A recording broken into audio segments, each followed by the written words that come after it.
আর একদল ঢুকছে কিন্তু বয়ান কলবে নেয় না। কেন? বলে গজবের মোবাইল আছে না নাই? যারা মোবাইল নিয়ে ব্যস্ত এদের কলবের মধ্যে বয়ান ঢুকবে না, বরং এই মজলিসের সাথে আদব রক্ষা হয় না। এই মিয়া শিক্ষকের সামনে ছাত্র বয়ান করতেছে, পড়াইতেছে, ছাত্র যদি অন্যদিকে ফিরে থাকে তাহলে এটা আদব না বেয়াদবি? কেনই বেয়াদবি? এদের কপালও বেশি সুবিধা না। লিকুল্লি শাইইন যিনাতুন ফিল ওয়ারা ওয়া যিনাতুল মারই তামামিল আদাবি। আজ খোদা খাহি মে তৌফিকে আদব বেআদব মাহরুমে গাশ আজ ফজলে রাও। ভাইরা আমার, আদবওয়ালা জিন্দেগির বড় মূল্য। আদব নাই ওই জিন্দেগির কোনো দাম নাই। এজন্য নবী বলেন মান তাওয়াজা লিল্লাহ রাফাআহুল্লাহ, যে আল্লাহর জন্য নিজের ছোট বানায় দেয় আল্লাহ তার মর্যাদা বাড়ায় দেয়। এরে আল্লাহর গোলাম, আল্লাহর ভয় মানে গুনাহ থেকে বাঁচো। আমরা ধারণা করি বেশি বেশি জিকির করার নাম তাকওয়া, তেলাওয়াতের নাম তাকওয়া। না না না, বেশি বেশি জিকির করার নাম তাকওয়া না, বেশি বেশি নামাজ পড়ার নাম তাকওয়া না, তেলাওয়াত করার নাম তাকওয়া না। তাকওয়ার আসল কথা হলো গুনাহ থেকে বেঁচে থাকার নাম হলো তাকওয়া। কিসের থেকে বেঁচে থাকা? এই জন্য এই কথা আমি বারবার বলি, ও বান্দা, নেক আমল করতে পারো বা না পারো, গুনাহ করা যাবে না। নেক আমল করতে পারো বা না পারো, গুনাহ করিও না রে যুবক। কারো প্রশংসা করতে পারো বা না পারো, কারো বদনাম করো বা না, এর নাম তাকওয়া। কারো উপকার করতে পারো বা না পারো, কারো ক্ষতি করো বা না, এর নাম তাকওয়া। বেশি বেশি নেক আমল করার নাম তাকওয়া না গুনাহ ছাড়ার নাম?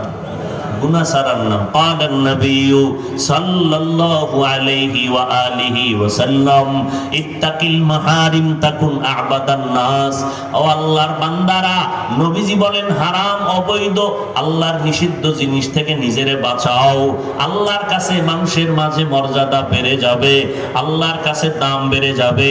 ইন্না আকরামাকুম ইনদাল্লাহি আতকাকুম, যার মধ্যে তাকওয়া আছে আল্লাহর কাছে সে সবথেকে বড় প্রিয়। তাকওয়া তো মায়ের গর্ভ থেকে নিয়ে আসি নাই, এটা অর্জন করা লাগবে। কয় লাগবে। কেমনে করব, কোথা থেকে করব, এটা তো ধরাও যায় না, দেখাও যায় না।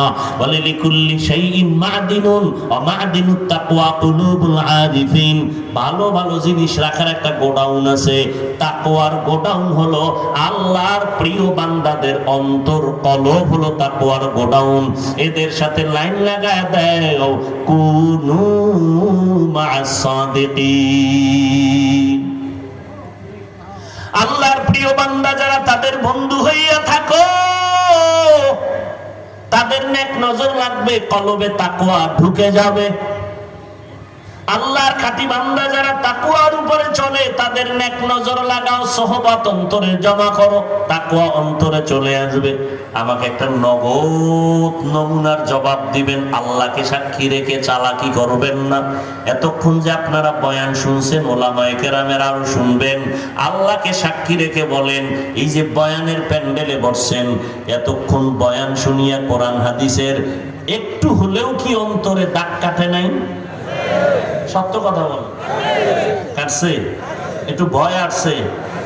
2 ঘন্টা উলামায়ে কেরামের কথা শুনে তাদের মজলিসে বসলে যদি হালকা হলেও তোমার মরণের ভয়, জাহান্নামের ভয় অন্তরে আসে, ওই উলামায়ে আহলে হক তাদের কাছে যদি তুমি 1 ঘন্টা না 2 ঘন্টা না বছরকে বছর সময় কাটাও, তুমি কলবটারে গুনাহমুক্ত করিয়া জান্নাতি হইয়া কবরে যাইবা।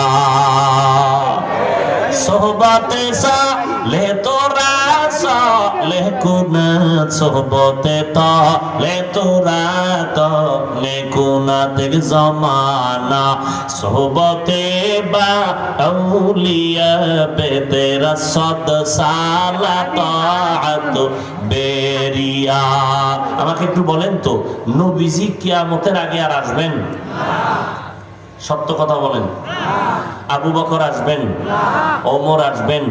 কোন সাহাবা আসবেন? আবু হানিফা আসবেন? ইমাম বুখারী আসবেন? আসবেন? সঠিক বলছেন না? দ্বিতীয় প্রশ্ন, ওলামায়ে কেরাম ছাড়া বাকি যারা আছেন আপনাদেরকে বলছি বুঝাবার জন্য, কোরআন শরীফের আরবি পারেন? কোরআনের আরবি পড়তে পারেন? অনেকে পারেন না। তাফসীর পড়তে পারেন আরবি? কথা বলেন। কোরআন শরীফের মূল তাফসীর কি? আরবি। পারেন? হাদিস আরবি পারেন? হাদিসের ব্যাখ্যা পারেন? জান্নাতে যেতে চান? বলেন, জান্নাতে যেতে চান? সত্যিই তো চান না? জান্নাত কোন পথে, ঠিকানা আছে কোথায়? কোরআন হাদিসে। কোথায়? আপনি তো কোরআনও পড়তে পারেন না, আরবি তাফসীর বুঝেন না, হাদিস বুঝেন না, এখন আপনার উপায় কি? আপনি যদি বুরগাটা চায়ের দোকানে বয়া মোসে তেল মাইরা কন আমি কোনো মাযহাব মানি না, আমি ইমাম মানি না, আমি কোনো হুজুর টুজুর মানি না, তা আমি কারে মানি? আমি শয়তানের মানি। তা তুমি জান্নাতি না জাহান্নামী?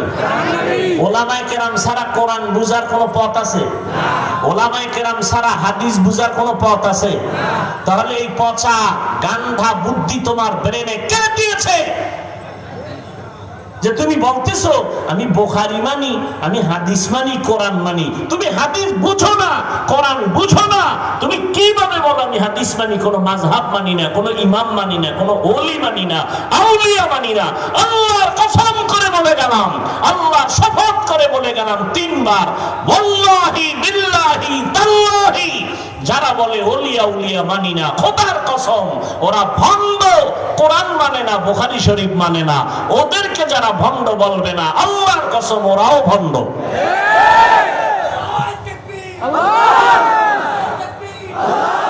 যারা বলবে কোন ওলিয়া উলিয়া মানি না, ওরা কোরআন শরীফও মানে না, বুখারী শরীফও মানে না। কোন মাস্তান থাকলে সামনে আসো, তোমার এলেমের হেদম কত দেখি। যারা বলে আমরা ওলিয়া উলিয়া মানি না, ওরা কোরআন শরীফও মানে না, বুখারী শরীফও, এরা হক না বাতিল? এদের যারা ভণ্ড বলবে না তারাও ভণ্ড। কসম খাইছি কয়বার? ভিতরে শক্তি আছে আল্লাহর মহব্বতের, এই জন্য কসম খাইছি, এটার কঠিন শক্ত করে বলছি। হাজার কোটিবার চ্যালেঞ্জ করে বলে গেলাম, যারা বলে আমরা ওলি মানি না, আউলিয়া মানি না, ওরা কোরআন শরীফ মানে না, বুখারী শরীফ মানে না। হক না বাতিল? এদেরকে যারা বাতিল স্বীকার করবে না তারাও বাতিল। আল্লাহ হেদায়েত দান করুন। এই যুগে জান্নাতের পথ চিনার একমাত্র পথ উলামায়ে আহলে হক। নবী কয় এই উলামায়ে কেরাম আমি রাসূলের ওয়ারিস, আল উলামা ওয়ারাসাতুল আম্বিয়া। হ্যাঁ, পীর আউলিয়ার নামে কিছু ভণ্ডামি আছে না নাই? দুই নাম্বারই আছে না নাই? তা খালি এখানে দুই নাম্বারই দেখছো, আরো আছে না? বাজারে গেলে তেলের মধ্যে ভেজাল আছে না নাই? তুমি কি রাগ কইরা বাড়ি আসছো তেল ছাড়া তরকারি খামু? আছে? খুঁজা খুঁজা ভালোটাই তো নিয়েছ। মাছ বাজারে গিয়া ভেজাল আছে না নাই?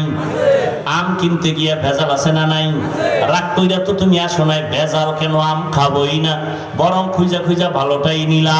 পীরের লাইনে ভেজাল আছে না নাই?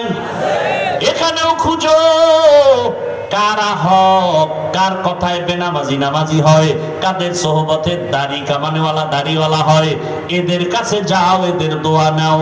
উলামায়ে কেরামের নেক নজর ছাড়া অন্তরে তাকওয়া আসবে না।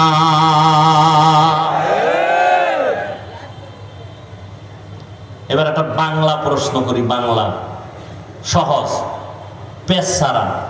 আমাদের দেশে তাবলীগ আসেনি? পীর মুরিদি হক লাইনে আসেনি? বলেন। এবার আপনারা জবাব দিবেন। ওলামায়ে কেরামদের জবাবটা আমার দরকার নেই, আপনারা আলেমদের কাছে দিন। আমি সাধারণ মানুষের কথা বলি, সাধারণ মানুষ থেকে জবাব নিতে চাই।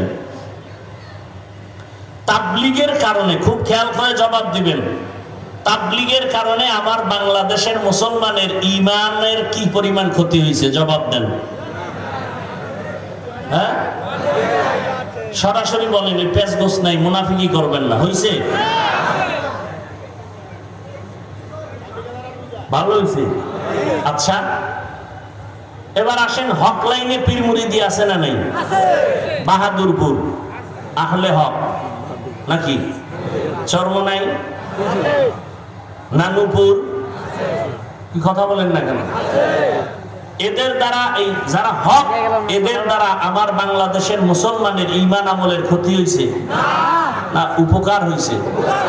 বিরোধিতা কেন? আসেন 3 নাম্বার, কওমি মাদ্রাসার দ্বারা আমার দেশের মুসলমানের কি পরিমাণ ক্ষতি হয়েছে বলেন? হয় না? তো কওমি মাদ্রাসার বিরোধিতা কেন? প্রশ্ন তাদের কাছে যারা বিরোধিতা করে, বলো বাবা তোমার কি লাভ আর ইসলামের কি লাভ? বাস এই দুইটার জবাব আমাকে দাও, ভালো করে বুঝো। তাবলীগের বিরোধিতা করার দ্বারা চরমনাই, উজানি, বাহাদুরপুর, নানুপুর যারা হক পীর, এদের বিরোধিতা করার দ্বারা, কওমি মাদ্রাসার বিরোধিতা করার দ্বারা তোমার লাভ কি আর ইসলামের লাভ কি? আমাকে এই দুইটা জবাব দাও। যদি কও হুজুর ইসলামের লাভ না হইলো আমার অন্তর একটু ঠান্ডা হয়, তাহলে এই জন্য আমি দুঃখিত, চুপ থাকলাম। আর যদি বলো না ইসলামেরও লাভ হয় বিরোধিতা করলে, তাহলে আমিও করব। বলো।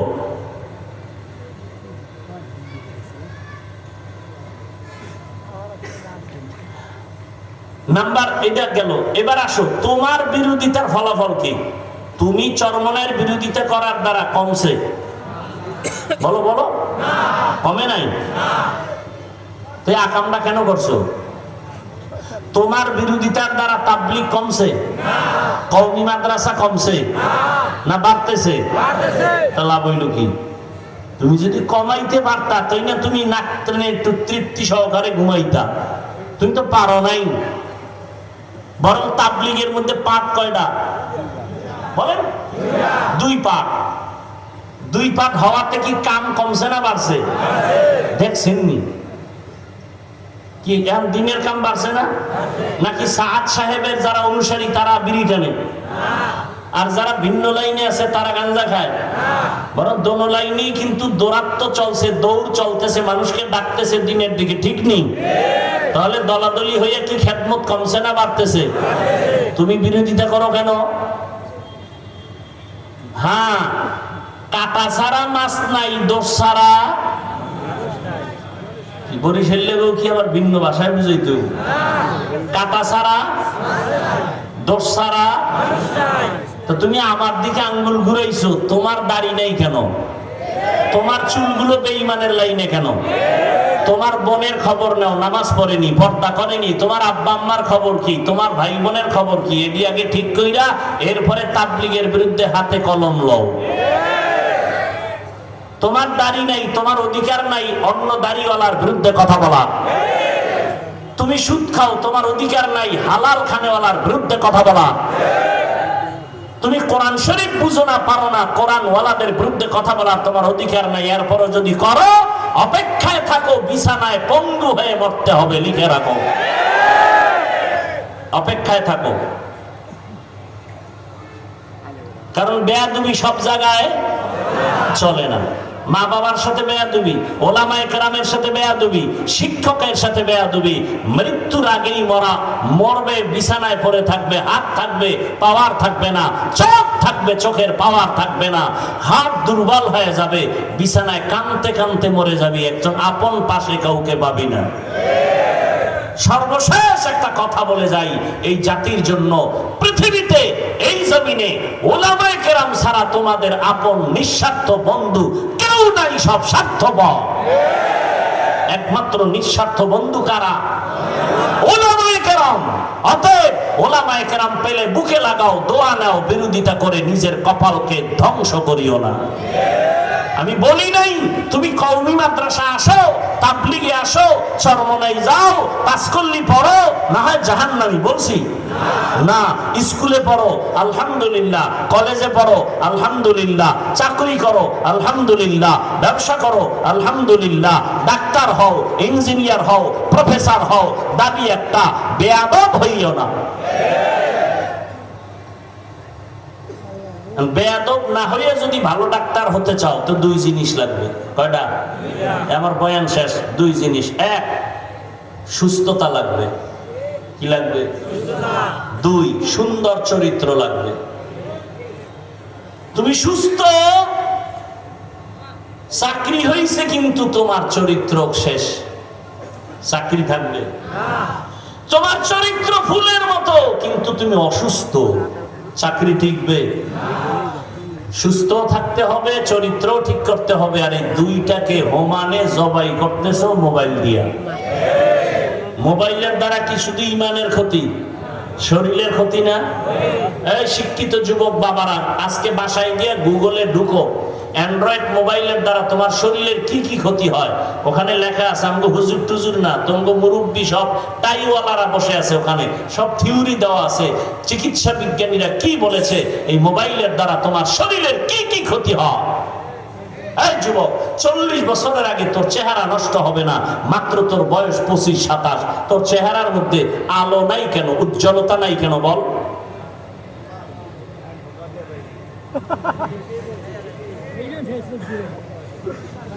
কানের পার্স নষ্ট, চোখের পার্স নষ্ট, সব শেষ। লেখাপড়া শেষ, চরিত্র শেষ, ঘরে ঘরে কলহ দ্বন্দ্ব। এই মোবাইল মোবাইল বেঈমানেরা এমন একটা জিনিস হাতে উঠায় দিছে, না পেছনে যাওয়া যায় না সামনে যাওয়া যায়। সারাটা রাত সুস্থ থাকার জন্য আল্লাহর দেওয়া অমূল্য এক সম্পদ রাতের ঘুম, আর সেই রাতের ঘুম জবাই করছে মোবাইল দিয়ে। এখন রাতের দিন বানাইছে। বউয়ের হক আদায় না করলেও মোটামুটি মোবাইলের হক আদায় চলে সারা রাত। এই ঘরে ঘরে ঝগড়াই মোবাইলের কারণে না? একাধিক বিয়া বাড়ছে, এখন ফতুয়া এক একজনে এক এক রকম দেয়, বিয়া করো বিয়া করো। পিছনে কারণটা কি? মোবাইলে তো মিস কল পাইয়া লাইছি, করার কি? ফতুয়া ঘুরাই দিছে, একাধিক বিয়া করো। দুই বিয়া করে শান্তিতে আছে, একজনের ঠিকানা দেন তো আমি এর দেখতে যাব।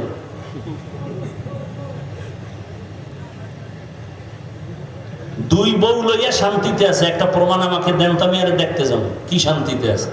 ওই একজনারে বলে প্রশ্ন করছে, বউ কয়টা? কয় 4টা।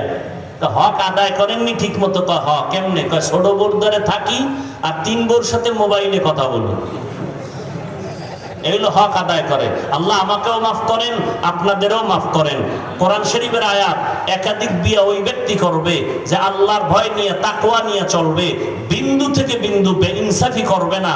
এই নিশ্চয়তা যদি থাকে তাহলে সে একাধিক প্রয়োজন হলে করতে পারবে।